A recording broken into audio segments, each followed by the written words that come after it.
Being tired, sad, disappointed, frustrated, embarrassed, these are not excuses for children to be able to behave however they want, even if they have diagnosis that makes those behaviors more prevalent and more challenging to overcome.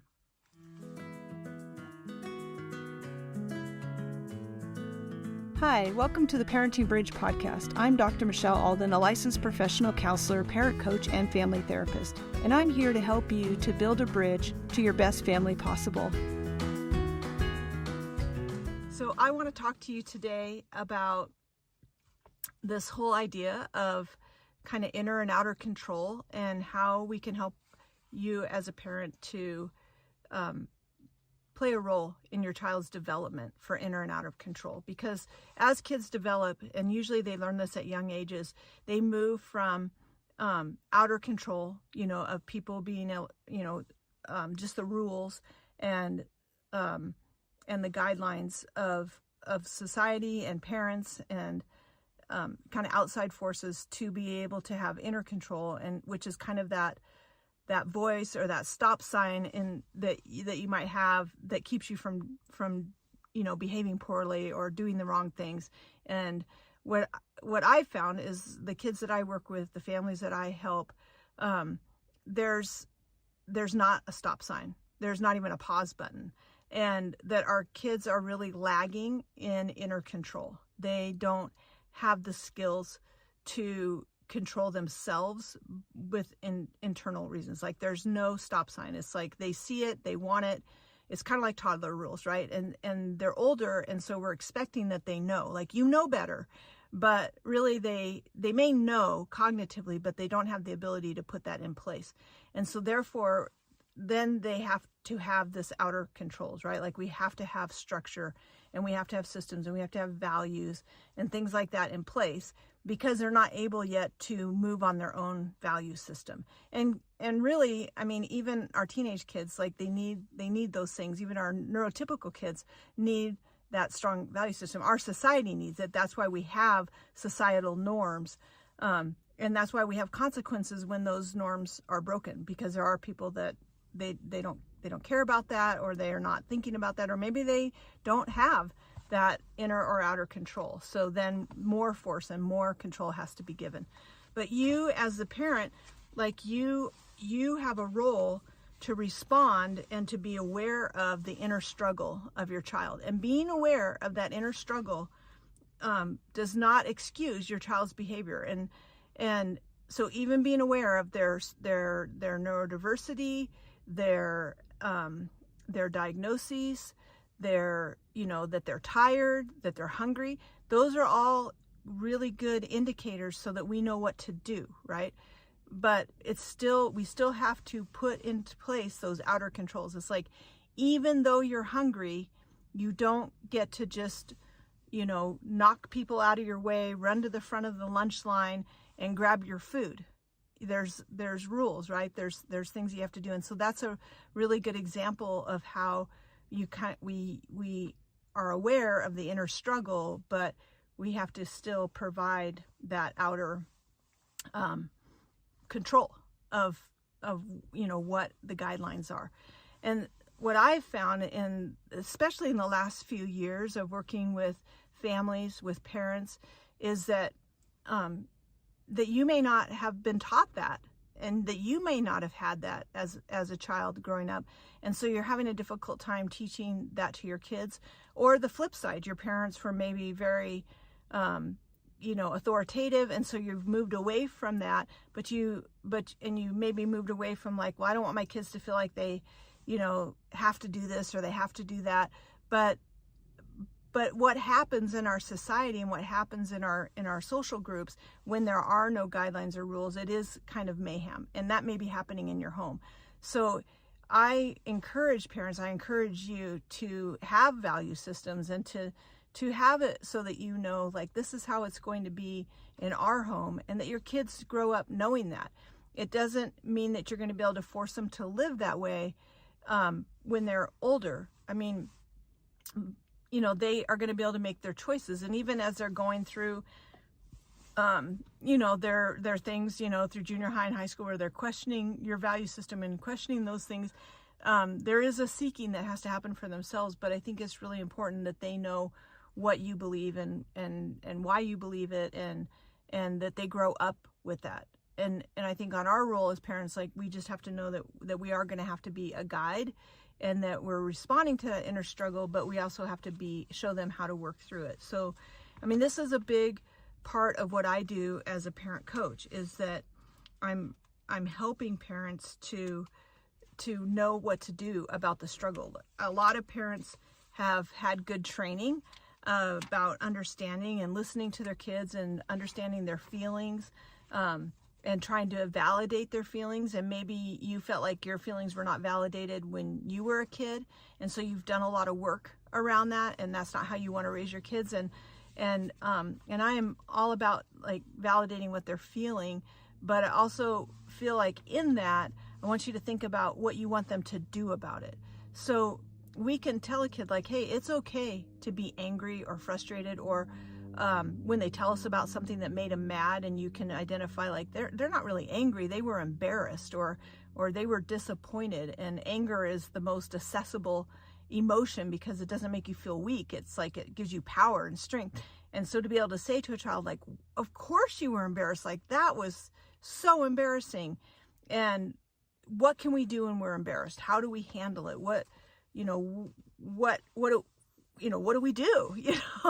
And I think that's where a lot of people get stuck. It's like, we validate kids' feelings, and then we kind of shift them to the blame. Well, you were embarrassed, and then we, like, maybe go to the school and be like, hey, they didn't mean it, they were embarrassed, all of these, like, all these reasons and excuses for why they acted that way. But none of that does anything to help our kids to move through those emotions.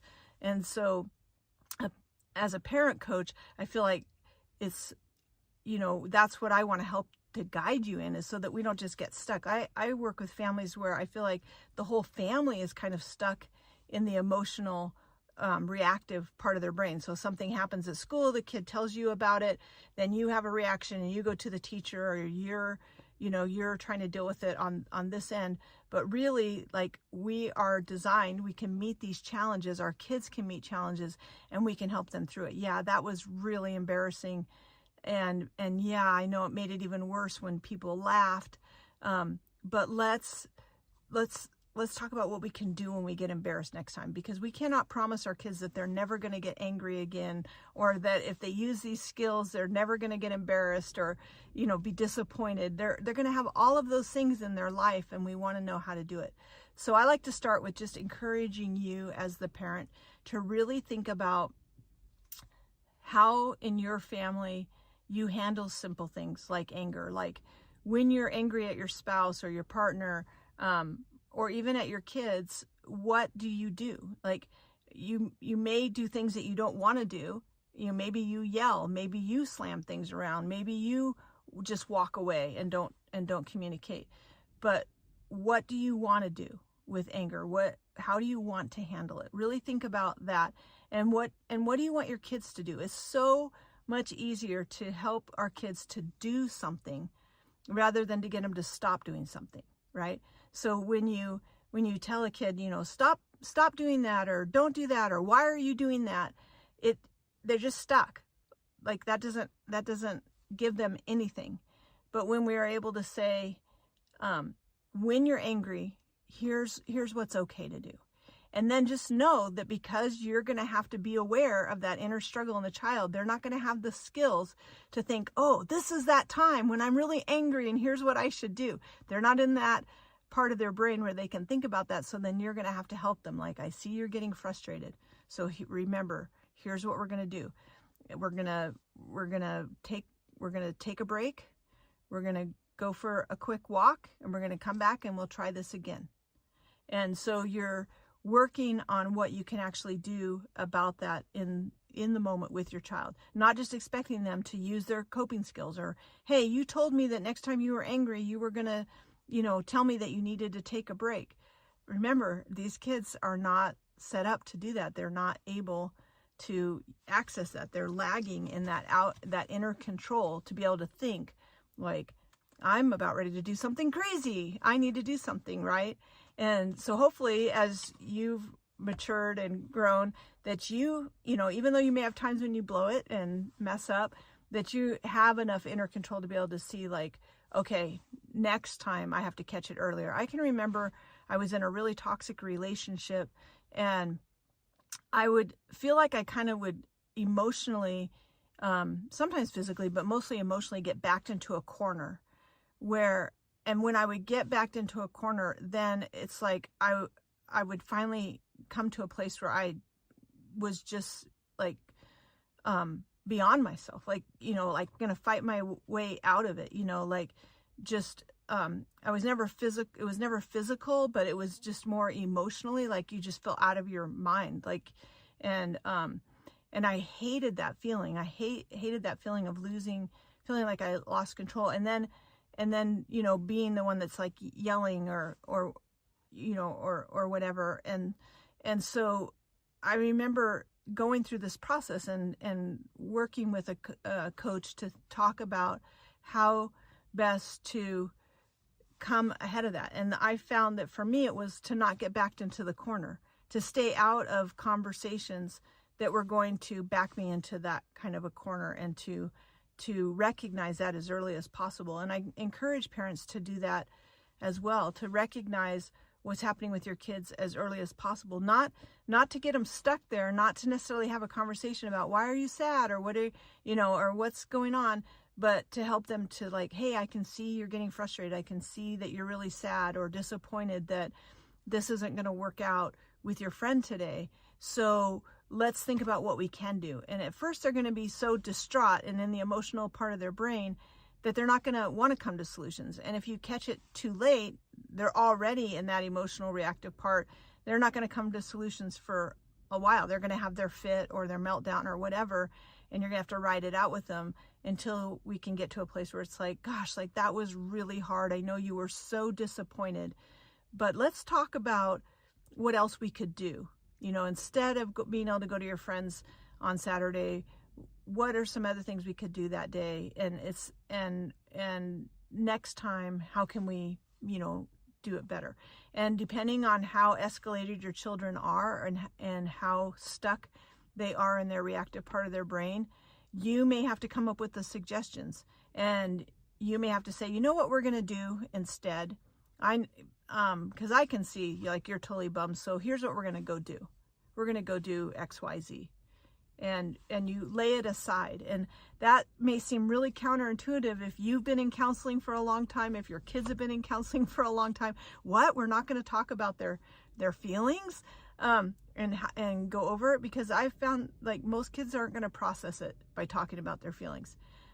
They're going to process it as you kind of guide them through it. And then they may go back to it and revisit it. They may, you know, some kids will reenact it or retell the story or whatever. But if you go into the emotions too hard with them and then you put it all on someone else, especially when it's like disappointment or embarrassment that these other people did that, you keep them kind of stuck there, when instead we want to help our kids to move beyond that and to work through that. I want to also tell you, I want to take an opportunity to tell you about an opportunity that we have for you at Healthy Foundations. We have what we're calling the Summer Sanity subscription, and it's to the Playroom because it is, we're ending at the time of this recording, we're heading into summer. And so, and I'm going to do a whole episode on summer stuff, but, you know, you may be dreading it. Your school year may not be ending very well, but you may be really dreading what's coming next with summer and what you're going to do with these kids and all of the challenges with it. And so I want to encourage you to join our Playroom, where you're going to get you're going to get coaching, help right in every week. And so let me tell you what this summer subscription includes. It includes the Playroom, which is your weekly virtual community for coaching and asking questions, laying out your situation. What do I do about this? Or this keeps happening. All summer long, you're going to get that. It's going to be $27 for the first month, and then it renews for $47 a month. You're going to onboard to get into the playroom takes less than 5 minutes.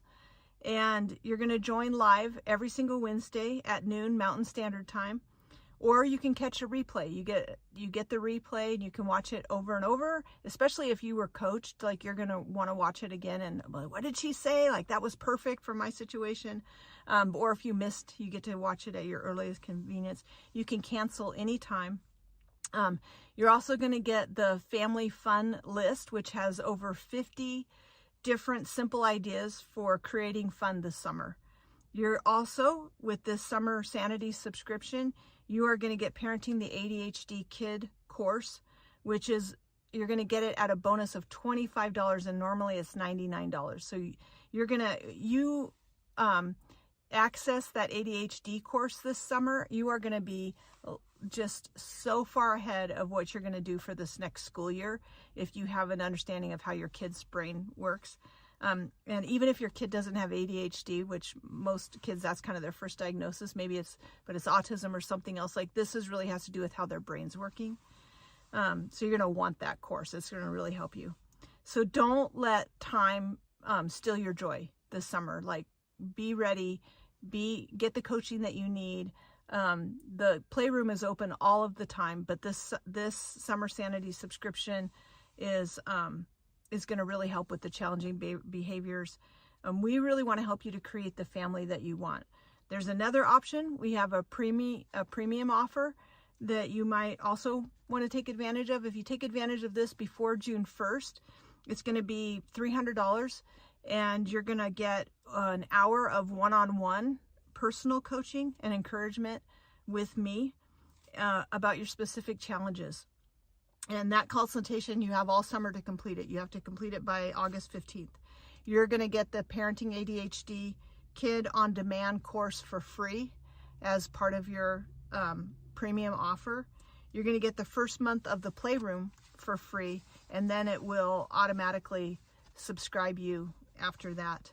So it is a great deal for you and your family, and I just wanted to tell you about that. So I want you to just think about your child's inner and outer control. Think about your own inner and outer control and what that means, and how you can just kind of see that in your kids. If you want to learn more about that, I have a whole part of that in my book, Parenting Emotionally Distressed Kids, that you could also learn more about that.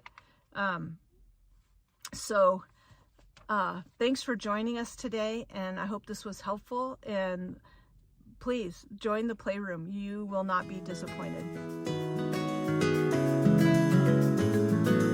Thanks for listening to The Parenting Bridge. Do you want to learn more about building a bridge to better behaviors? Pick up a copy of Dr. Michelle Alden's new book, Parenting Emotionally Distressed Kids. Or, for more resources, you can click on the link for Healthy Foundations. If you would like to leave a comment or a question for Dr. Alden, there's a link in the notes. We'll see you next time, and remember, things can always get better.